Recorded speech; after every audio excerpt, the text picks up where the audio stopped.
Today we're going to be on the defense side of the ball. We're going to be looking at the New England Patriots playbook here. We're going to be in 2-4-5 double A. Obviously, you saw the title here. You clicked on the video. But yeah, we're going to be in 2-4-5 double A gap. There's a couple other double A gaps, but I really like New England's book. It has 3-4 and 4-3. And the play is this is going to be a mini scheme. We're going to be showing 2. This is cover 3, show 2. That's where we're going to come out in here. I got the 2 controllers set up, so let's just come out here in 5 wide and show you what this is. Show you what this looks like as a blitz here. And I'm in game. I'm in, well, of course, play clock expires. But I'm in a regular game here because you need to strafe. And to strafe, you just hold LT and you strafe, right? You shuffle your feet. You do something, right? I don't know how to explain it. But the plays is going to be cover 3, show 2. And then we're going to kind of play off that with some other stuff that we're going to throw in 2 or 3 little plays that we'll show you. And really, there's no blitzes here other than, I mean, you can blitz your nickel defender here. Like you can blitz, like, and I like to have auto flip on, first and foremost. I like to have auto flip on because that matches your nickel defender here, Bryant. It's going to match them with the strength of the scheme. And I mean, you can blitz him as like an extra defender, but I usually don't. All I like to do is base align. Well, I'm base aligned, but if you base align, these guys get that extra step outside, and we'll just hike the ball. We'll show you what we get. And you don't get pressure every time, right? But if you have edge threats coming off the edge, leaving, if you don't put them in contains, leaving them in their rush, edge threat is very dominant on this defense.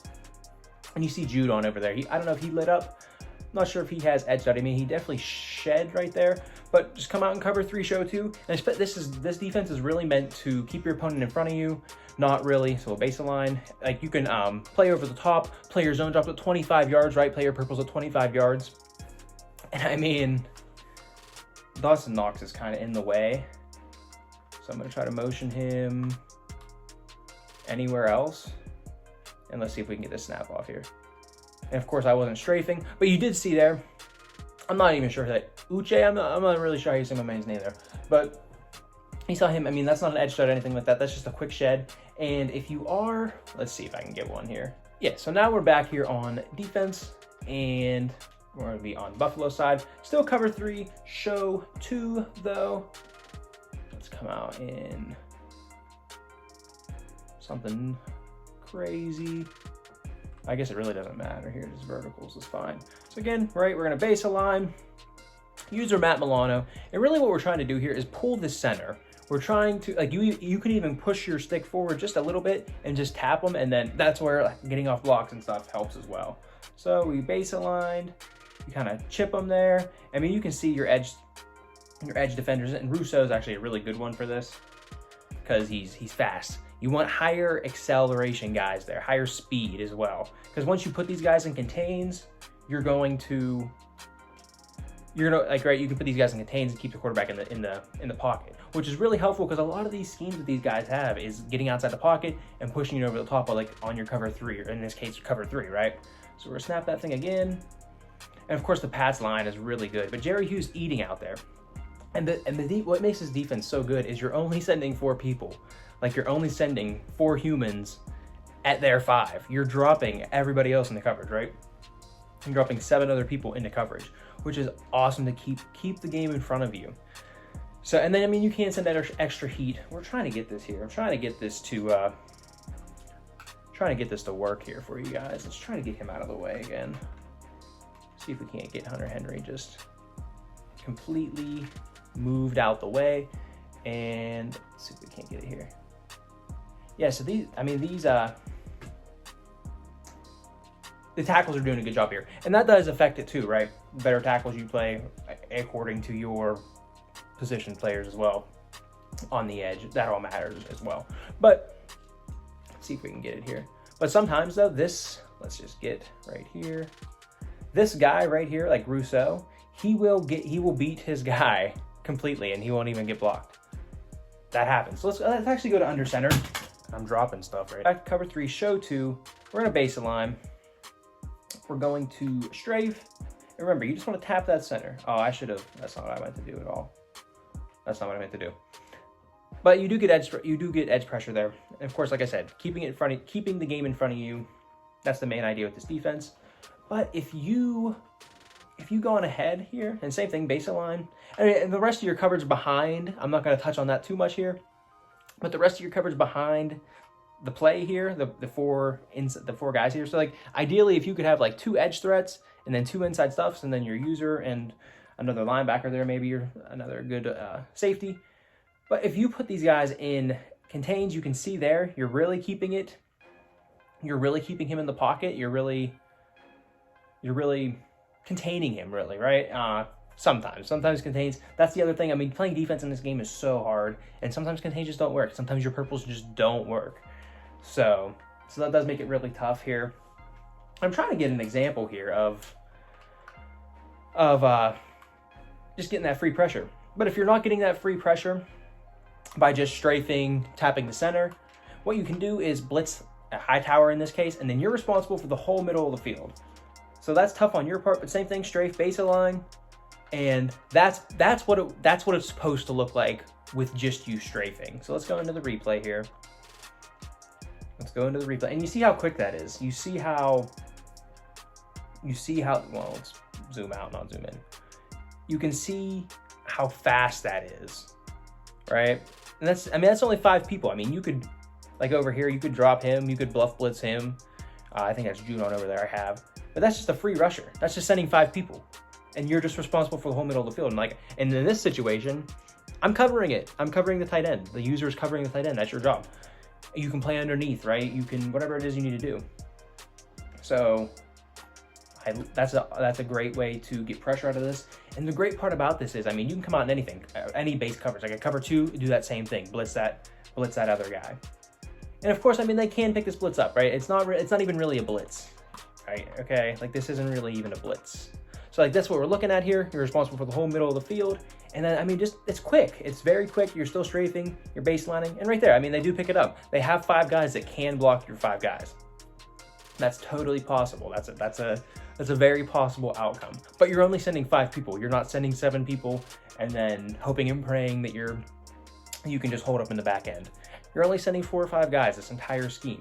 Halftime. Just want to take a second to remind you guys to like the video and subscribe to the channel if you are enjoying. I upload every single Sunday, Monday, Wednesday, and Friday with new schemes and ways to make you better at the game. So let's get right back to the video. Okay, so I backed this ball up here. We were on the goal line, and I'm just gonna go into just 5 wide. I mean, we know it can be picked up. I'm not trying to give you a nano blitz that cannot be picked up by anything. Defense is hard to play in this game, right? Let's just pause this. Defense is very hard to play in this game. It's not easy. You're going to give up points. People are going to score on you every single game, right? Very rarely are you going to be pitching shutouts unless you are head and shoulders above your opponent. And even at that, sometimes EA keeps them in the game. So this is not a, and I mean the coverage behind it, right? You have to be a good player to adjust your coverage, play your zone drops where they should be, mixing up your coverages, right? But you're only sending 4 people, you're keeping the game in front of you, and that's what we're trying to do here, right? We're not trying to gas them up. We're not trying to send six people, 4-man, I don't know. We're not trying to do that. It's a great way to crowd the line of scrimmage, and especially if you're sending a lot of different people. And if you have two maybe safeties in the middle that have higher block shed that you feel comfortable using, you can always switch between those 2 guys and blitz different people, drop different people in the coverage. It's a very adjustable scheme that we have here. Let's see which side of the ball this is. So this is this side, and we're just coming out in this nickel A gap here.